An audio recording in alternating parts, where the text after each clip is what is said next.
আসসালামু আলাইকুম রহমতুল্লাহ। কোনোদিন আমার লাইফে আমি ভাবি নাই ছোটোবেলায় যে আমাকে বিজনেস করতে হবে। তো আমি যখন ছোট ছিলাম তখন সবসময় ভাবতাম যে আমি পুলিশের চাকরি করব। যখন একদম ছোট ছিলাম তখন এরকম চিন্তা ধারণা ছিল।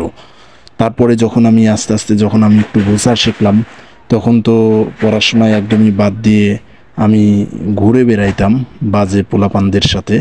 তো তারপরে আমি মাদ্রাসায় ভর্তি হই, হাফিজিয়া মাদ্রাসায় ভর্তি হওয়ার পরে আমি হিফজু কমপ্লিট করি। হিফজু কমপ্লিট করার পরে আমার চিন্তা ধারণা এরকম হলো যে আমি একটি ম্যাথসে ভর্তি হব এবং সেখান থেকে আমি প্যারামেডিক্যাল ডাক্তার কমপ্লিট করে আমি ছোটোখাটো একটি জব করে আমার জীবনটা আমি সুন্দরভাবে আমি চালিয়ে নিয়ে যাব। যখন আমি মেডিকেল পরীক্ষার জন্য যখন আমি অ্যাডমিশন দিব, সেই সময়ে যে অ্যাডমিশন যে ফিটা, সেই ফিটা গুছানোর মতো আমার কাছে পয়সা ছিল না।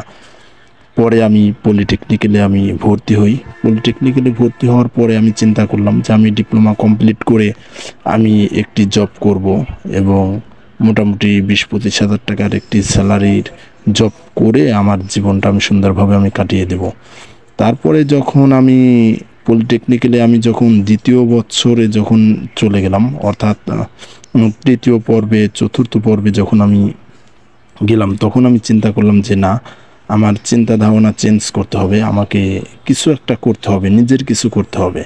তো সেই চিন্তা ধারণা থেকেই আমার সবসময় আমি চিন্তা করতাম যে কি করা যায়, কি করা যায়। এই চিন্তা ধারণা করতে করতে আস্তে আস্তে আমি এই সিদ্ধান্ত নিলাম যে আমি একটি বিজনেস করব। সেই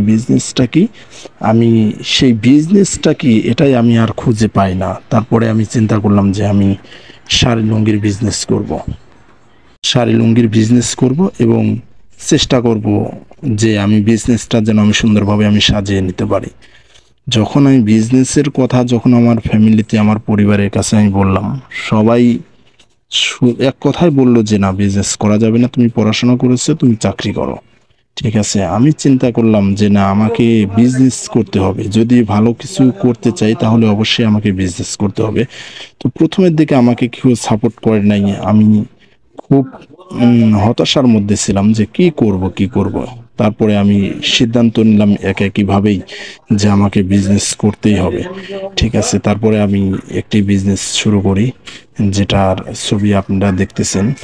যে আসলে প্রথম দিকে আমাকে কেউ সাপোর্ট করে নাই। ঠিক আছে, আমার দোকানে মাল ওঠানোর মতন কোনো পয়সা ছিল না, টাকা ছিল না। খুবই অভাব এবং কষ্টের ভিতরে আমি এই দোকানটা স্টার্ট করি। তো আলহামদুলিল্লাহ এখন অনেক ভালো আছি, আল্লাহ তাআলা কবুল করেছে, আপনাদের দোয়ায় অনেক অনেক